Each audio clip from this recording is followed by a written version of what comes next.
I will not be with you long. Do not begin to think I am yours. This is a convenient arrangement, that is all. Just humor me. It's 2 syllables. Hell-oh. I know you can do it if you put your mind to it. Hello. See? I bet if you really worked at it, you could even smile. My clan is dead, and I have not avenged them. What would make me smile? I will travel with you as long as our interests coincide. Your crew has welcomed me. I did not expect that. What's the usual protocol for Mandalorians turning against the Empire and joining a shiftless spacer's crew? I would call no part of that usual. It was not a coincidence I came to you on Balmora. Your name is famous among bounty hunters for the price both Skavik and Rogan put on you. I wanted to see who was worth so many credits. What can I say? My fans are generous. Greedy men are willing to throw away fortunes on you. But I value more than credits. I would not give this up for a bounty. You are not what I expected, Captain. I've seen you in battle. I know you can fight. But I've been killing Jedi and Republic troopers since my childhood, and you are nothing like them. What, the Mandalorian kids not know tag? Even the youngest Mandalorian child would rather prove her mettle in a real fight than play games for points. My father would not have thought you an honorable opponent.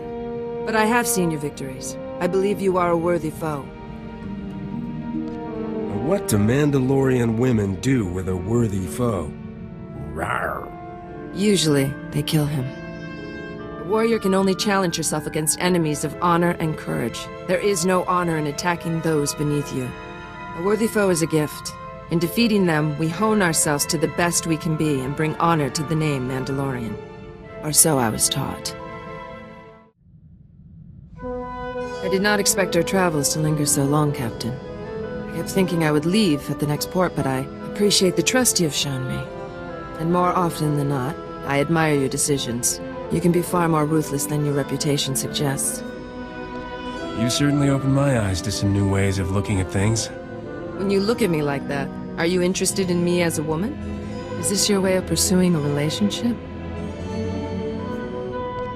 Boy, you know how to make a man's heart go pitter-pat. You would prefer I play hard to get? Why should we not speak directly? 5 years ago, my lover refused to come to my clan's aid. I left him. I have not known a man since.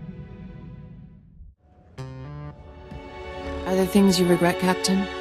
It is not an emotion I was raised to feel. We act, and we face the consequences with courage. But it is far easier to discipline my body than my mind. Why waste time worrying about the last galaxy-shattering mistake when a worse one's coming tomorrow?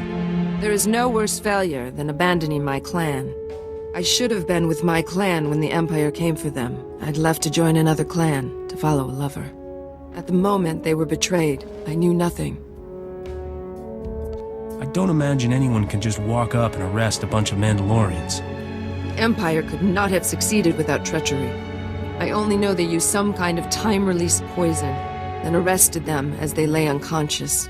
When I called for my lover's clan to defend them, the cowards refused. They were not true Mandalorians. I thought that story would end with so I tore them limb from limb and used their corpses as jet fuel. Their cowardice did not kill my clan. Let them live with their guilt. It is the Empire that must pay. I have a name. Akaavi? Not me. I know whose order Moff Tyrek signed. To execute my clan, it was sent by Imperial Major Stan Wu. I've heard of him. He is a liaison between the Empire and hired bounty hunters. I will kill him. You can't just walk up to an Imperial Major and blast him. Do you have an actual plan? I'll exploit the Major's position and turn it against him. The Major is hiring the best bounty hunters on Nar Shaddaa. I will go there and present myself as one of them. Once I secure a meeting with Major Stan Wu, all that's left is to pull the trigger. There's another step after that. Get the blazes off Nar Shaddaa before the Empire catches you. This is not my first execution. I always leave myself an exit. If we do not see each other again, retursia me.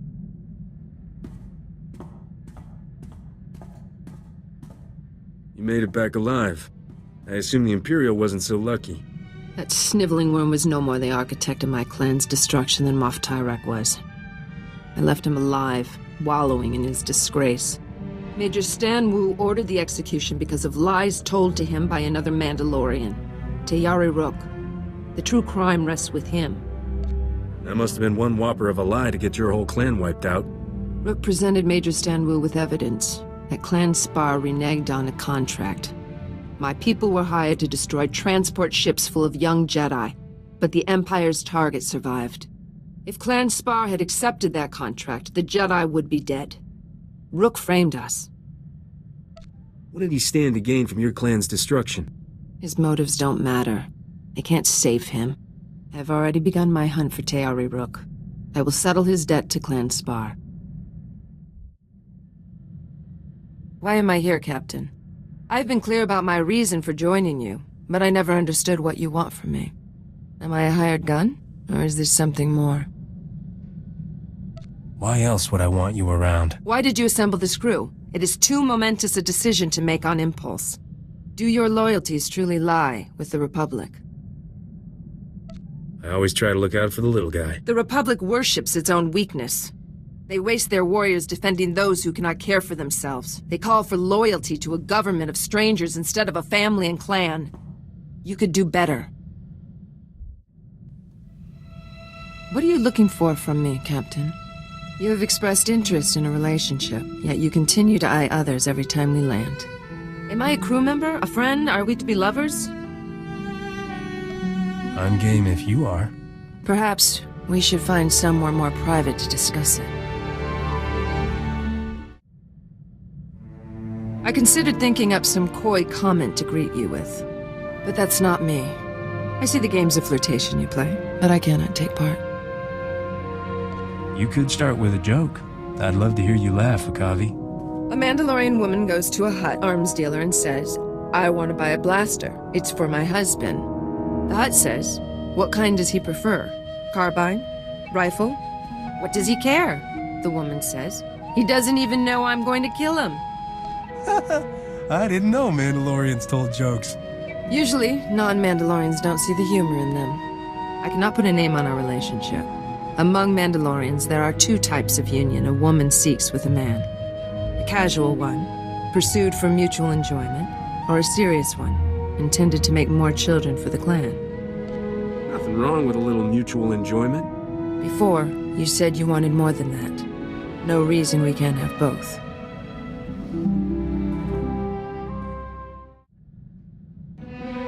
There is a method to your madness. When we met, I thought your fighting was driven by impulse, with no strategy or plan. But I began to see a pattern in the chaos. No, you were right the first time. I've got no idea what I'm doing. I have been studying your moves for some time now. I have thought of incorporating some of your tricks into my own repertoire. It would certainly earn me the edge of surprise should I be among Mandalorians again. I have learned more about the scum who betrayed my clan. Tayari Rook claims he has earned the title Mandalorian, but I heard nothing of him passing the trials of strength and courage required to join a clan. What does it take to be adopted as a Mandalorian? It is up to each clan. We do not care much for central authority. But no one would accept a new brother who had not shown his worth. I have called myself Mandalorian since I left my mother's side at age 3 to begin training. It is not easy to put that behind me. Most kids that age are mastering the toilet, not the blaster. Most kids are not Mandalorian. We start training for war when our bodies and minds are still elastic, to make what we learn a part of ourselves. I had a jetpack and blaster before I ever had a friend. Keba Jirir Garade, Jagisha De, Kotla Adalisha De, Kotla Shaya. Train your sons to be strong, but your daughters to be stronger. I do not presume to question your choice of crewmates, but I am curious. Why allow yourself to be surrounded by the weak? Only the Wookiee displays any strength of character. He understands honor. The rest are petty criminals. Cut the farm boy some slack. He's good in a fight. He even has a conscience. He is too weak of spirit to make hard choices. He will hesitate and fail you. One thing a Mandalorian never has to question is a clanmate's honor. I could always count on the strength of my fellow warriors. I always sleep lightly aboard your ship. Tayari Rook claims to lead his own clan. He destroyed my clan with his slander and then dares to raise up his mishmash of slavers and pirates and call them Clan Rook. And no one has challenged them. Haven't the other Mandalorian clans got wind of this? Shouldn't they be angry too? Rook is careful. Anyone who could speak against him is already dead or dishonored. This isn't even the worst of it. The man I was with when my people fell, his clan lost all honor after I left. They joined Clan Rook. My old lover dishonors the name Mandalorian. That coward dies with the rest of Rook's filth. First he turned his back on you, then he joined up with a man who betrayed you. I say he deserves whatever he gets. I've often wondered if you listened when I told you about my people. Now I know. Rook's clan is on Hutta, bowing and scraping for the cartel. The scum have no discipline. Destroying their camp will be easy. When I'm finished, it will be as if Clan Rook never existed. I leave for Hutta immediately.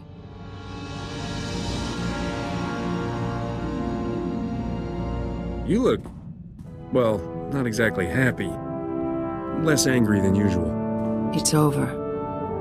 The filth who destroyed my clan and dishonored its name is dead. Hope you made it as painful as possible. The only feeling I have is certainty. My enemy deserved his fate. Before he died, Rook confessed his crime. He destroyed my clan because the lie gained him a favorable contract with the Empire. He killed my people for profit, nothing more. The galaxy is no poorer without him. People who do terrible things for profit. Boy, I'm glad I don't know anyone who fits that description. Before taking profit, always analyze the cost. I could not have avenged my people without the resources and opportunities you've provided. I will repay that debt, Captain. For the first time in months, I've allowed myself to think about the future. Someday this war must end.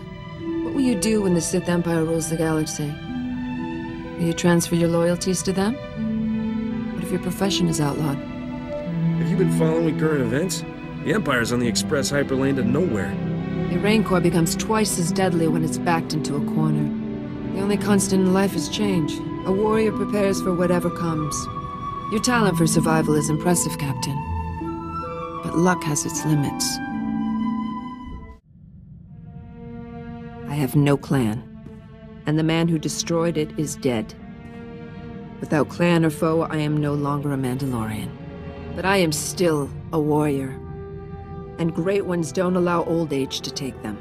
To die in battle, dragging many foes into the void, that is a good ending. What do you think, Captain? I was planning to live forever. It's not as flashy as your idea, but it works for me. I should have known better than to expect a serious answer from you. A warrior's end requires a worthy foe. We should keep fighting until we find ours. Tomorrow we die. Today someone else will. Ibatur Jotne Tura Shad Kiramor. I was wrong. I've never heard you admit that. When I joined your crew, I told you I would never serve another's interests again. I could not trust anyone's purpose to suit my own. I was wrong. The longer I stay, the more loyalty I feel. There is nothing in my lifetime that could make me leave your side.